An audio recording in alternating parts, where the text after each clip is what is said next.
Hello and welcome to the Playbook 11 podcast. So the 2025 Indian Premier League clash between the Chennai Super Kings and Delhi Capitals. We're here to preview the contest to help you win some cash in your contest. I'm your host, Tim Williams, and with me is Cricket Australia commentator Max Bryden. Maxie, how are you, mate? G'day, Tim. Doing well, mate. Weather's cooling down a little bit here, but it feels like the IPL's heating up, so we're trending in the right direction. It is, yeah. Very different conditions here to over in India at the moment, naturally, mate. And guys, if you are new to the Playbook 11 podcast, for a little bit of context, Maxie, he speaks for himself, Cricket Australia commentator, worked with the Sydney Sixers. He was a gun cricketer in his day as well. And for myself, I'm a fantasy sport expert based out of Australia with over a decade of experience in fantasy sport analysis. And what is Playbook 11 here to do? We're here to provide expert Dream11 analysis across the 2025 IPL tournament. We began our previews on our YouTube and our Spotify, Apple, across the Australian Sun with plenty of success across the Australia v India Test Series and the Big Bash League. So, yeah, basically, guys, get involved with us. If you enjoy the content, subscribe to our YouTube channel, like the video, do all those sorts of things, comment if you disagree. But, yeah, let's get stuck into it for this week. Now, predicted teams, Maxi, for this clash. What have you found between CSK and DC? Yeah, look, some pretty exciting squads here for both teams. We know with CSK, they've got a lot of big-name Indian players, and DC, they've got a couple of Aussies, which always gets me up and about. Starting over at CSK, opening the batting, we've got Rachin Ravindra, the New Zealand international, with Tripathi. Then we've got Gaikwad, the captain at 3, Shivam Dubey, who's our impact sub, Vijay Shankar at 5, number 6, Ravi Jadeja at 7, MS Dhoni, albeit he's floating up and down that batting lineup.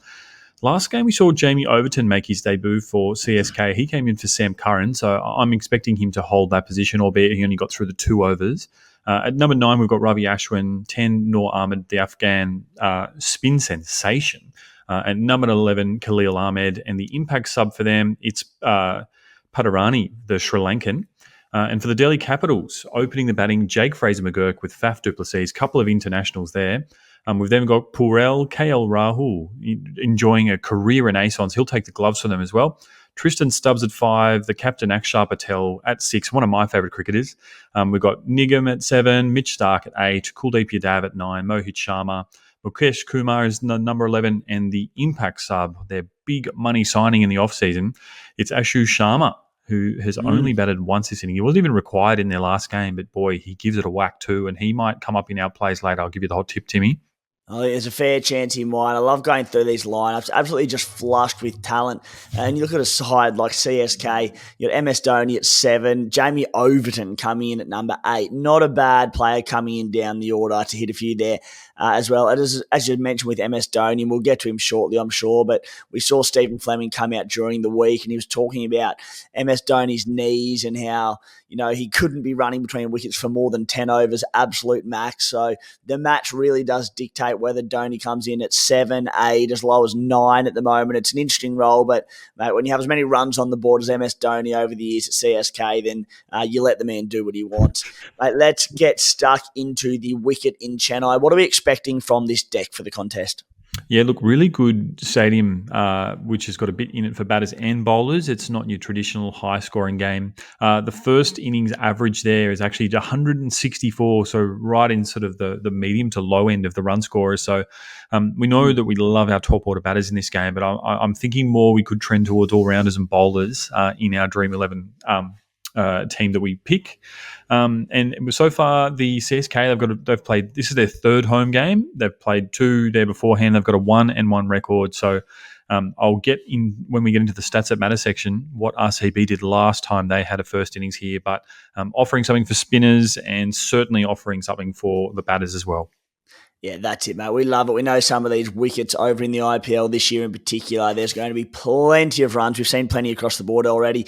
Very batsman friendly. But at Chennai, there is a little bit of an option to go the spinners, to go the all-rounders, as you said. So it gives us a bit more option, I think, in this one. And, mate, that segues nicely into our stats that matter. Tell us what you found. All right, the first one I've got for you is the number 9, which is the number of wickets that the Afghan sensation Noor Ahmed has taken in 3 games so far to lead all comers in the competition. Now, this is a guy that we absolutely love. We remember him from his debut in the Big Bash League as a 15-year-old left-arm wrist spinner.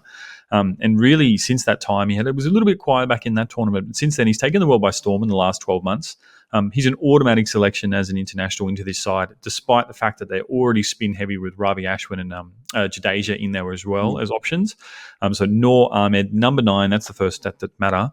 The next one, number 5, which is, of course, the amount of wickets that Mitchell Starc took in his last game. Another left armour. This time he's big Aussie and a nasty fasty. But he's a guy who bowls the right overs, we know, in these contests. He's going to bowl at the death. He's going to aim at the stumps. And he just takes wickets for fun, this guy. So another guy I think, even though he's playing for DC, I reckon is a really good option to pick in our team this week.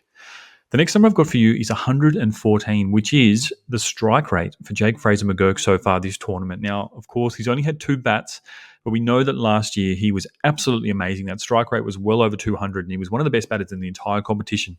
I know, Tim, you were critical of him in his form line before the start of this competition. He came out in the second game and played a much more considered knock, a much more controlled knock in a chase of about 160 in the Delhi Capitals' last start win. And I think that we're potentially seeing a little bit of growth in Jake Fraser-McGurk. And of course, we would much prefer him to be scoring quicker, but I like where his form is trending in this tournament and where his head's at the moment, as evidenced by that considered strike rate so far. And as I mentioned before, the final stat I've got for you is the number is 196, which is what RCB posted as a first innings total the last time 2 teams played at this ground. RCB, they beat CSK in that match. But 196 was considerably over the 164, which is the first innings average at this stadium. So it is something which we can see the batters, if they get going, they can post a good total, albeit that is a little bit of an outlier based on the form lines for this ground traditionally. So that's the stats that matter. Love your work, Maxi. I love the stat around Jake Fraser-McGurk and that shorter, the more controlled strike rate, as you said. And I was very critical leading into our first preview, and we talked about getting him, and I said, no, we're putting a line through Jake Fraser-McGurk. He came out and scored 1, trying to hit it at Kingdom Come, as we always see him do. So to see him come out and have the lesser strike rate, the talent is not an issue. The ability is not an issue. It is temperament with Jake Fraser-McGurk. He needs to show a bit more respect, especially to the calibre of bowlers in the IPL. So the 38 off 32, great signs from Jake Fraser-McGurk, and may even get him back in the conversation into our team. He might have to do it more than once, mate, so we won't go too early. Speaking of things that matter, this is the segment that matters, and it is our team selection for the contest, Maxi. And let's start in the wicket. I should also have mentioned at the top of the show, a regular on the show, Simon Dool, the former Kiwi international turned superstar commentator. He's going from India to London. He's all over the place. He's back home at the moment for the birth of his first child. So we wish Dooley the best. And honestly, he was awaiting the arrival, and he said, "No, I can pop out. I can get it done. Do it in the hospital waiting room." Said Dooley, "Mate, you're too professional, mate. Just we'll get by it without you for 1 week." So best of luck to Dooley and his lovely partner. Now, mate, wicket keepers. Let's start. We've got Rahul at 75% selection at 9 crore. Devon Conway's there at 5% selection at 7.5 crore. MS Dhoni, the veteran, at 22% selection at 7 crore. And then we've got Perel at 24% selection at 6.5 crore. Who do we like here? Very tough one, because we know how much we love wicket keepers in this game. They're usually batting high in the order. They've got the capability to score runs as well. Look, KL Rahul's the obvious one to pick here, just based on his pedigree. At that number 4, though, is he going to get the same opportunities if the top 3 really, really fire? I think so. I mean, he's expensive for a reason. That's just because of the class for the player. So I'd be happy to lock in Rahul, and then let's look elsewhere. Normally, we've picked a couple of keepers in our team so far this tournament, but I'm happy just to go with one. Yep, didn't get off the mark too well in the opening game, but we know coming into that in the international series that he was amongst the runs. So look, at 75% selection, there's enough opportunity there to go with Rahul. And Dhoni at 22% selection. That's very high for a bloke who may come in at about number 9, who's not exactly running too quick between wickets at the moment. He just stands and delivers. Look, he's hurt us Australians before many a times over the last few decades, and he'll probably do it again, but I'm with you, mate. I don't think we can go with Dhoni in this one. In the batting ranks, mate, Gaikwad at 88% at 9 crore. Faf du Plessis. Now, on the Cricketers Playbook podcast, my man, guys, check out on the SC Playbook YouTube channel, separate to Playbook 11. Maxi, myself, another one of our great mates, we do a cricketing podcast, all things IPL at the moment, naturally.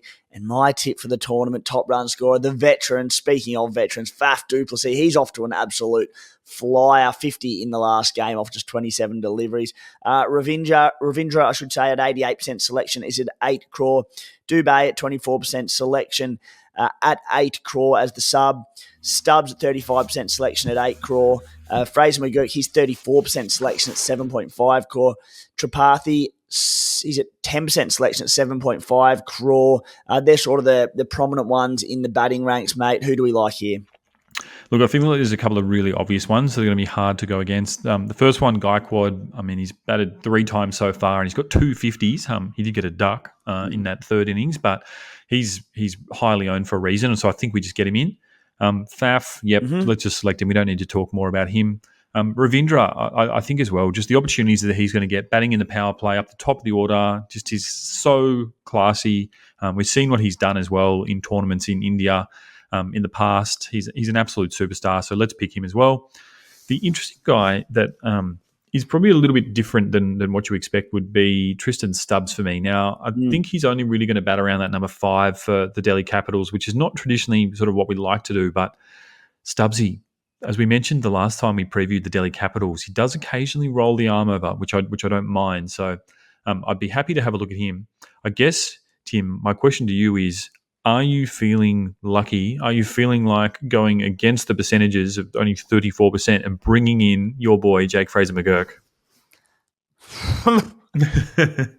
No, I'm not, mate. I'm not at all. And what I will say, you love Tristan Stubbs, firstly. And as we said, at 21 of 14 in his last knock, strike rate of 150 there for Delhi.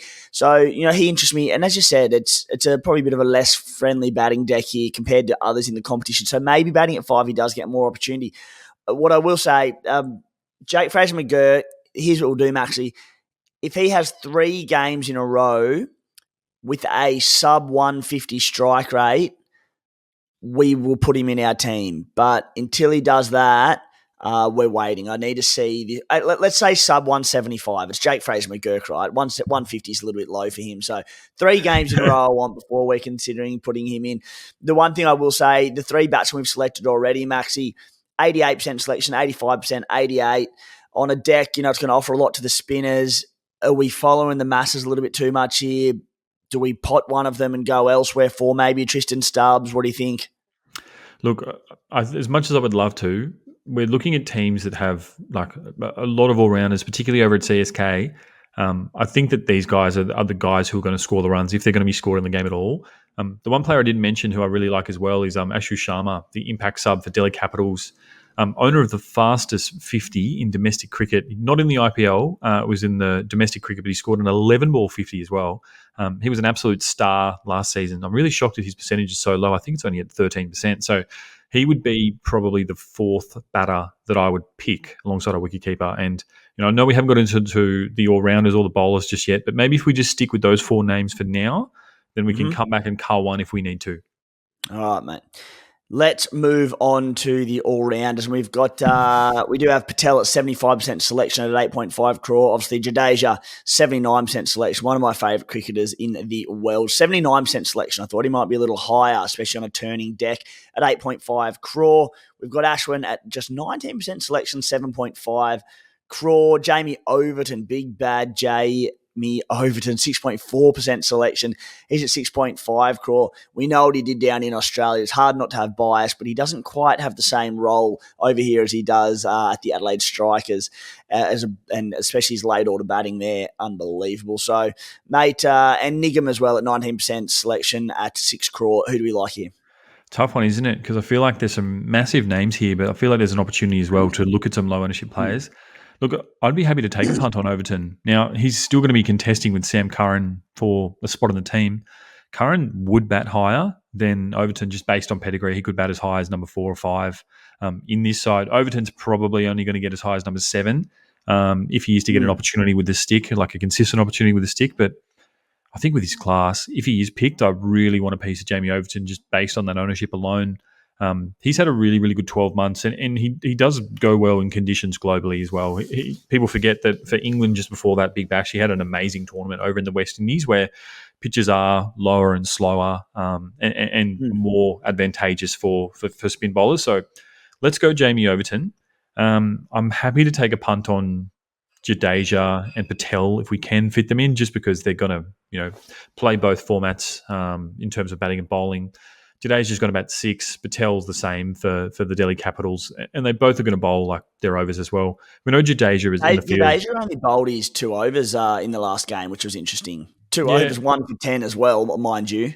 And that's it. Like, I think just with the amount of options that they've got, they've got 6 genuine bowling options every time they go out there. Like, we haven't even seen Rachin Ravindra as well, who's another quality finger spinner if he needs to be. But yeah, I think we can throw in Ravi, just because he's always the chance for fielding points as well. Let's throw in Overton and let's throw in Patel.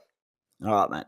That gives us 7 thus far into the bowling ranks. Our boy Mitchy Stark coming off a 5 for 91% selection, 91.91. So I should round up to 92 there.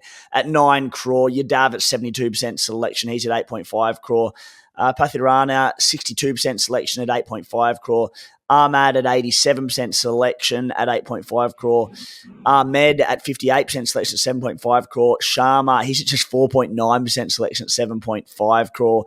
Kumar, 4.48% selection at 7 crore. So, mate, they're flocking to the highly owned players here. Who do we like in the bowling ranks? And again, so similar to the batters in the sense that, like, these guys are highly owned for a reason, and I think it's hard to ignore that.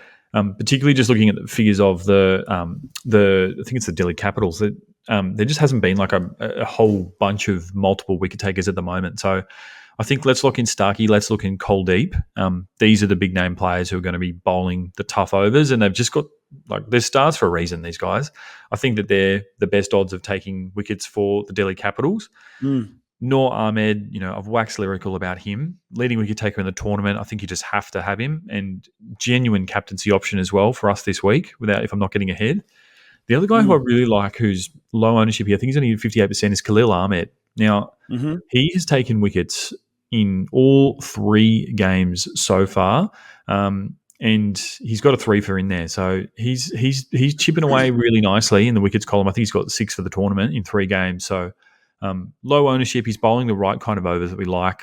They're wicket taking over, so I'd be happy to chuck them in as my 4. All right, mate. I'm happy to go with you. I will say one thing: we've followed the crowd, we followed the herd a little bit here. We've gone very highly owned players. We're not making great cases to go against them, so we're sticking safe. We're going to have to go a little bit left field with our captaincy contenders. All right, we're going to have to find a bit of a point of difference in that. So we'll lock in our team, which looks like Rahul, Gaikwad, Ravindra, Duplessis, Jadeja, Patel, Overton, Ahmad, Stark, Ahmed, and Yadav.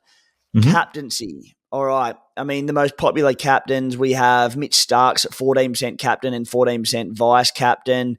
We have Ahmad at 9% captain, 17% vice captain. Ravindra at 27% captain, 10% vice captain. Gaikwad 16% captain, 11% vice captain. So the beauty of having these highly owned players is, mate, there are opportunities everywhere to go sort of against the grain a little bit with captains because it is so spread out. Who do we like? Who are the 2 big ones that are going to stand out in this? Mate, it's very hard this week, as you said. We do have a lot of highly owned players. I do like we've got a little bit of pod ownership as well. In Khalil Ahmed, he's slightly lower. Look, I think we sort of have to follow the form lines for this. So the 2 names that immediately come to mind for me are Kuldeep Yadav and Gaikwad. Gaikwad so far, as I mentioned, 116 runs for the tournament, 2 50s. It's sort of rocks or diamonds for him when you pick these batters, but he's absolutely rock solid so far. So I'm just wondering what order we get it in. Are there any other names that jump out? Of course, you could have a crack at Starkey. As you know, 5 for in the last game. He's going to be bowling at the stumps and bring lots of wicket-taking opportunities in there. Ravindra, I think you said he's 27% ownership, opening the batting. Like, there's always opportunities there. So, yeah, there's a lot, mate. It's pretty hard. Pretty hard week. Well, I like Noor Ahmed from the form that he's showing, and he gets a relatively spin-friendly deck. At 9.9% captain, 17% vice captain, he's surprisingly low for me. Like, I think he's a genuine option there. You mentioned Yadav. I do like him. I mean, I understand. If we knew Jadeja was going to get his 4 overs or bowl more frequently, he really tempts me at such minimal captaincy. He's at 1.8% captain, but just bowling 2 overs, batting at 6, there's upside, but it can backfire quickly. So we probably can't do that. Mate, I like Noor Ahmed as one, Yeah, who nice. I know you're a big Noor fan. So I can we throw him in as one, and then you can have the choice of the other. We'll split it down the middle. I'll give you the captain, and I'll go the vice captain with Noor. All right, let's VC Noor and let's skipper Gaikwad. I said it before. Let's go. Let's take a punt. We'll see what happens. Here to win it, mate. Not here to participate. Exactly right, mate. Here to do some damage. Alrighty, Maxi, that will do us for the Playbook 11 podcast for this week. We'll be back next week, hopefully with new father Simon Dool as well. So, mate, Maxi, thank you very much, mate. Pleasure, Tim. Thanks to all the listeners as well. Make sure, guys, to like, subscribe to the channel, whether it's on YouTube, whether you're listening on Spotify, Apple, wherever you're listening to the podcast. Get involved in the comment section. If you disagree with us, let us know about it. Comment on the video. But yeah, for now, good luck in the contest and have a great weekend.